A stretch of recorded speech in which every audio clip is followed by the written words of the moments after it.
Video देखते हुए break आए, मजा नहीं आता। अभी डाउनलोड करें तक ऐप।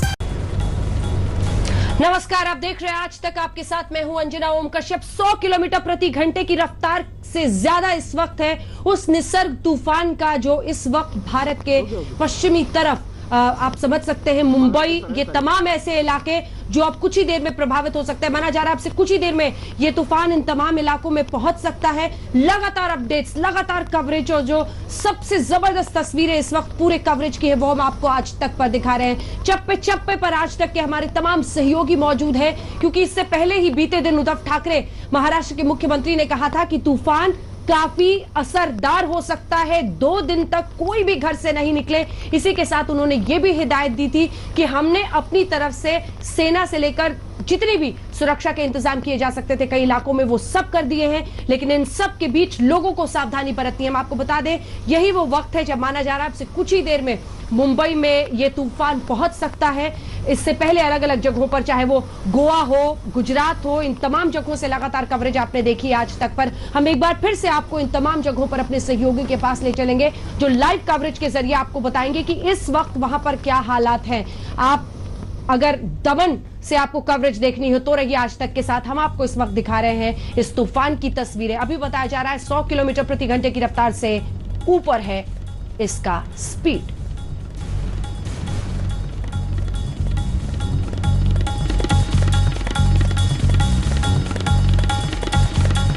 जेपी शर्मा जी इस वक्त हमारे साथ स्काइप में सर्विस के जुड़ रहे हैं। जीपी शर्मा जी, मेरा पहला सवाल आपसे यही है, हम तस्वीरें दिखा रहे हैं, जो लोग पूरे देश में इस वक्त देख रहे हैं वो भी समझना चाहेंगे कि जो स्पीड है 100 किलोमीटर प्रति घंटे, उससे ऊपर ये तूफान का स्पीड जा रहा है, कैसा नुकसान हो सकता है, इसका अर्थ क्या है, और इस तट पर इस तरह के तूफान नहीं देखे गए थे। लगभग कितने सालों बाद इस तरह का तूफान आ रहा है? जी देखिए, जो 1891 के बाद इस समय जून के महीने में इस क्षेत्र में कोई तूफान नहीं आया हुआ। कहने का मतलब है 100 साल से भी ज़्यादा का समय, 130 साल का समय कि इस क्षेत्र में जून के महीने में कोई तूफान नहीं आया। बाकी कई प्री मानसून, पोस्ट मानसून के कुछ महीने ऐसे हैं, कुछ इंस्टांसेस ऐसे हैं कि जब इस एरिया में या स्टॉर्म आया है, ऐसी बात नहीं है, पर जून के महीने में इस क्षेत्र में कभी तूफान नहीं आया। तो ये अपने आप में एक बहुत ही रेयर इवेंट है इसका स्टॉर्म का आना। साइक्लोनिक स्टॉर्म है, ये भी काफ़ी ज़बरदस्त स्टॉर्म है। और दी ओनली थिंग इज कि मतलब ये जैसे हमने देखा पिछले 2 दिन से ये उसके तट के पास ही, गोवा के पास से होके ऊपर आया है। सी ट्रैवल इसका इतना ज़्यादा नहीं था, जैसे कि पिछले हमने अम्पन का देखा था तो 4 दिन 5 दिन सी में रहा था, इसलिए काफ़ी इंटेंसिफाई हो गया, सुपर साइक्लोन बन गया था। जितनी देर कोई तूफान सी में ज़्यादा रहता है उतनी ही वो गति पकड़ता है, तेज़ होता है इसके, क्योंकि लगभग हम कहेंगे कि 2 दिन ही इसका समय रहा, उससे भी थोड़ा कम तूफान बन के सी में रहने का, इसलिए इसके पास इतना वक्त नहीं है कि बहुत सीवियर बनता। तो लेकिन कुछ समय के लिए शायद सीवियर कैटेगरी हो, बट मुझे तो अभी मेरे अंदाज में ये एक साइक्लोनिक स्टॉर्म है जिसमें कि हवा जो है उसकी स्पीड 85 किलोमीटर से 90 तक उसकी अपर लिमिट है जो उसमें जाती है। हालांकि गस्तीनेस जो विंड्स की होती है, जब ये तट के पास पहुंचता है उसमें हवा ज्यादा और भी होती है। जी ठीक है, मैं लौटूंगी सर आपके पास ये जानने के लिए कि अगर 85 से 90 भी इसकी रफ्तार फिलहाल है, क्या नुकसान हो सकता है। मुस्तफा शेख हमारे सहयोगी हमारे साथ इस वक्त जुड़ रहे हैं। मुझे लगता है सबको रुचि होगी देखने में कि इस वक्त ग्राउंड जीरो पर क्या हो रहा है। तमाम सहयोगी हमारे साथ एक एक कर जुड़ रहे हैं। मुस्तफा, गेटवे ऑफ इंडिया के बाहर आप मौजूद हैं इस वक्त, क्या है वहां की तस्वीर, क्या आभास हो रहा है आपको? बिल्कुल, आपको एक जायजा यहाँ से दे दूं। गेटवे ऑफ इंडिया की आप बात करें अगर, तो पहले तो 2 से 3 महीने लॉकडाउन में ये जो टूरिस्ट लोकेशन है ये बंद थी। अब इसके बाद अगर आप देखेंगे तो कल से जो ज्यादा बारिश हो रही है उससे जो समुद्र का पानी का स्तर है वो लगातार बढ़ता दिख रहा है। और साथ ही साथ अभी जाकर सुबह से आप कह सकती हैं कि हवाएं चलना थोड़ा कम हुई है, और जो यहाँ पर बोट्स खड़ी हैं समंदर में, ये रेस्क्यू बोट्स जो हैं ये अभी थोड़ी बहुत दिखना शुरू हुई है। और जो आप देखेंगे जो विंड का डायरेक्शन इधर हमने हमें देखने के लिए मिल रहा है वो भी चेंज हो रहा है। ये जो तरफ जा रहा है राइट साइड पे, ये अलीबाग का जो एरिया है जहां पर आप कह रहे हैं कि जो आई ऑफ द स्टॉर्म होगा उस इलाके में होगा, ये जो विंड है ये उस तरफ जाता हुआ दिख रहा है। मुंबई में रोड्स काफी हद तक खाली हैं और ये एक राहत की बात है, क्योंकि भीड़ भाड़ भरे वाले इलाके में अगर ज्यादा तेज हवा चलती है उससे कई चीजें गिर सकती है, चाहे वो फिर हाईवेज पर लगी हुई होर्डिंग्स हो या फिर बड़े बड़े पेड़ हो, और इससे लोगों की जान को खतरा हो सकता है। तो इसलिए फिलहाल तो मुंबई के लोग अपने अपने घरों पर है, एनडीआरएफ की टीम तैनात है, बीएमसी रेगुलर बेसिस पे इस मूवमेंट को मॉनिटर कर रही है। अब देखना ये होगा कि जब विंडफॉल का समय होता है तब क्या सही में आईएमडी ने जैसे प्रिडिक्ट किया है वैसे 100 kmph की स्तर से विंड चलती है, और ऐसा होगा तो मुंबई शहर में पहली बार इतनी तेज हवाएं अगर चलेगी तो ये आप कह सकते हैं कि दिक्कत की बात शहर भरे इलाके में जरूर हो सकती है। बिल्कुल, और जीपी साहब भी हमारे साथ मौजूद हैं जो कि बहुत अच्छे से इन सबको समझते हैं, वो भी हमें बताएंगे इस पर। लेकिन आपने बताया ये कि ये अनुमान लगाया जा रहा है कि 100 किलोमीटर प्रति घंटे की रफ्तार हो सकती है जब ये वहां पर पहुंचे। इसके बारे में क्या आधिकारिक रूप से कुछ कहा गया है कि उसकी इंटेंसिटी क्या होगी, रफ्तार क्या होगी, और लगभग कितने बजे, कितना वक्त और है उसके मुंबई पहुंचने में? मुस्तफा।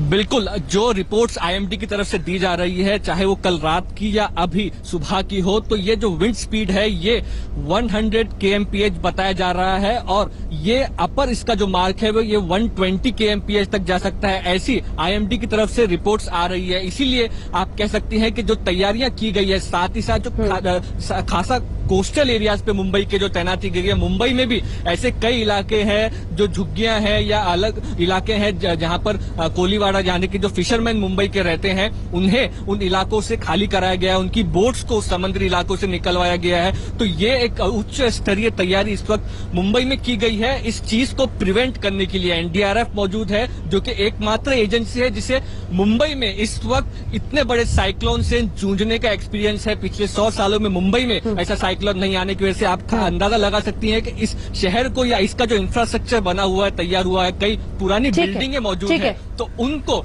इस चीज का जो झटका होगा, जो आंधी होगी, वो किस तरह से झेलेगी ये देखना होगा। और उसके साथ साथ जब एनडीआरएफ मौजूद है इवैक्यूएशन ऑपरेशंस के लिए, वो एक बड़ी सपोर्ट हो सकता है अगर सच में इस तरह का जो विंड स्पीड जो बताया जा रहा है, जो प्रिडिक्ट किया जा रहा है, वो विंडफॉल अगर मुंबई में होता है। और ये समय 2 से 2:30 बजे शुरू होने का है, और बताया जा रहा है कि लगभग 4 से 5 घंटे इस पूरे तूफान का असर रहेगा। मुंबई में कई जगहों पे भारी बारिश देखने के लिए मिलेगी, और साथ ही साथ रात को 10 बजे का वो समय होगा जब मुंबई में हाई टाइड होगा। और तेज बारिश में मुंबई में हाई टाइड होना मतलब मुंबई के लो लाइंग इलाकों में पानी भरने की दिक्कतें होती है। तो ये सारी चीजें इस वक्त मुंबई के लिए है, और इस सारी चीजों के निपटने की जो वार्निंग्स है वो मुंबई के लोगों को और एजेंसी को दे दी गई है। अब बस इंतजार है कि क्या होता है, किस रुख में ये साइक्लोन आता है, तट से टकराता है, उसके बाद की जो भी जायजा, जो भी रिपोर्ट होगा, हम आप तक पहुंचाने की कोशिश करें। बिल्कुल बिल्कुल मुस्तफा, एक बार फिर से आपके पास आएंगे, एक बार नजारा वहां का देखेंगे समुद्र का जहां से आप खड़े हैं इस वक्त मौजूद है। लेकिन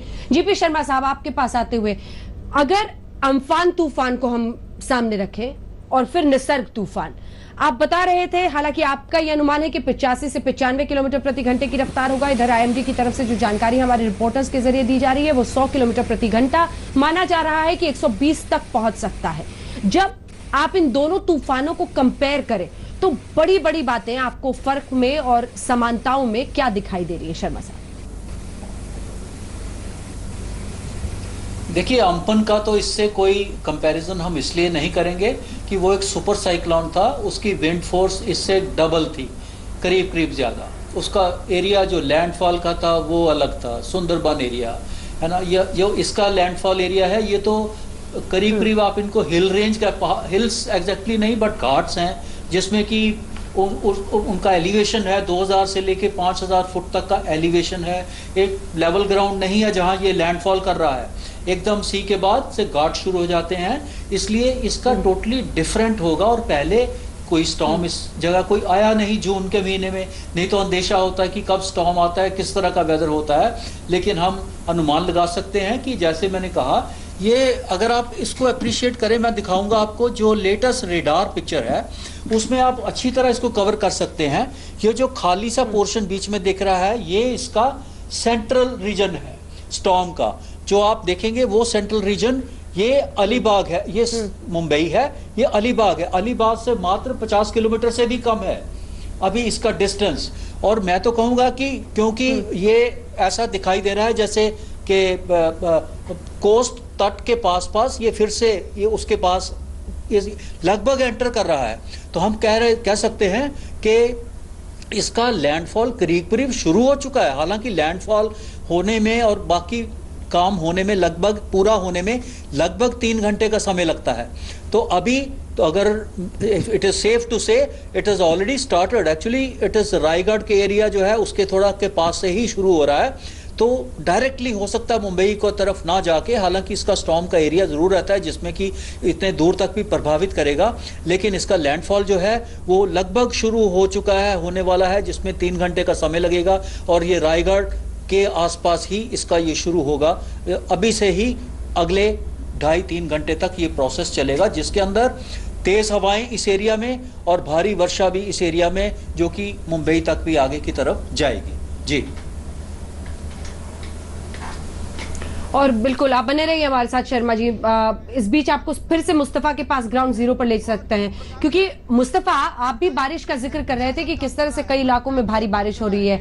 अलीबाग एक तरह से आई ऑफ द स्टॉर्म है, एक बार वहां का नजारा दिखाइए मुस्तफा।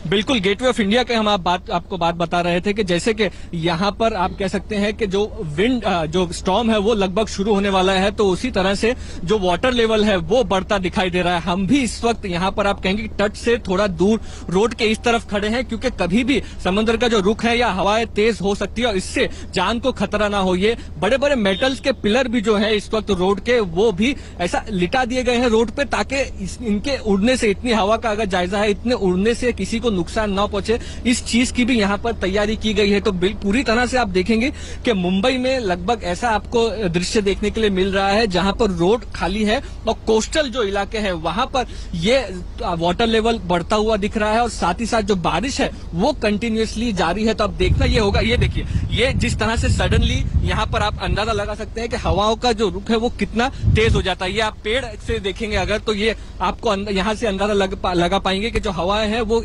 कभी भी एकदम ब्लो कर रही हैं, तेज हो रही हैं, और इसका जो इम्पैक्ट है वो ऐसी चीजों से जो टंगी हुई हैं, जो होर्डिंग्स है या जो पेड़ हैं, उन पर चीजों पर ज्यादा होता है। और यही जो विंड स्पीड है ये शायद इस वक्त हमें ज्यादा महसूस हो रही है क्योंकि हम कोस्टल इलाकों पर खड़े हैं, लेकिन जब विंडफॉल असलियत में होगा तो इस शहर के अंदर तक भी इस चीज का इम्पैक्ट देखा जाएगा। और यही एक फिक्र की बात आप कह सकते हैं कि मुंबई के लिए है और एजेंसियों के लिए है। इसको म्युनिसिपल कमिश्नर जो है मुंबई के, वो डिजास्टर कंट्रोल रूम में है, पूरी सिचुएशन को मॉनिटर कर रहा है। मुंबई फायर ब्रिगेड और ये सारी जो एजेंसियां ये इस काम में जुटी हुई है। ठीक है मुस्तफा मैं लौटूंगी आपके पास, आप बने रहिए हमारे साथ। हमारे तमाम अलग अलग जगहों से भी सहयोगी हमारे साथ जुड़ेंगे। जैसा कि जीपी शर्मा साहब हमें बता रहे हैं, 130 साल बाद जून के महीने में इस तरह का चक्रवाती तूफान यहां पर आया है, लेकिन उनका यह मानना है कि जितना वक्त इस तूफान ने समुद्र के ऊपर बिताया है उससे बहुत ज्यादा नुकसान का अंदेशा नहीं है। लेकिन वो भी ये मान रहे हैं कि 90 से 100 के आसपास किलोमीटर प्रति घंटा इसकी रफ्तार हो सकती है। लगातार कवरेज, हर मुमकिन जानकारी आज तक पर हम आपको दे रहे हैं। लौट रहे कवरेज के साथ, देखते रहिए आज तक।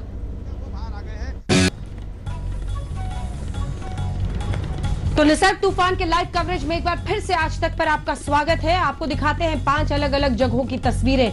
इन तस्वीरों के जरिए आप समझेंगे कि इस वक्त जब निसर्ग तूफान मुंबई के करीब है, पहुंचने वाला है, तो तेज हवाएं, बारिश किस तरह से पूरे इलाके को प्रभावित कर रही हैं। हमारे तमाम सहयोगी जो इन जगहों से जुड़े हुए हमारे साथ, वो हमें बता रहे हैं कि भारी बारिश और बहुत तेज हवाएं इस वक्त इन तमाम इलाकों में देखी जा रही हैं। लगातार कवरेज जारी है। एक छोटे से ब्रेक के लिए हम रुक रहे हैं, लेकिन निसर्ग तूफान पर आप लाइव कवरेज देखेंगे। जो इसका आई ऑफ द स्टॉर्म यानी जहां पर केंद्र बताया जा रहा है, अलीबाग से भी हमारे सहयोगी जुड़ेंगे, गेटवे ऑफ इंडिया से भी जुड़ेंगे और ऐसे ही जुड़ेंगे तमाम इलाकों से। देखते रहिए आज तक। नमस्कार, मैं हूं अंजना ओम कश्यप। हमें उम्मीद है ये वीडियो आपको पसंद आया होगा। लेटेस्ट खबरों के लिए यूं ही देखते रहिए आज तक, और इस वीडियो के पसंद आने पर लाइक, शेयर एंड सब्सक्राइब करना ना भूलें।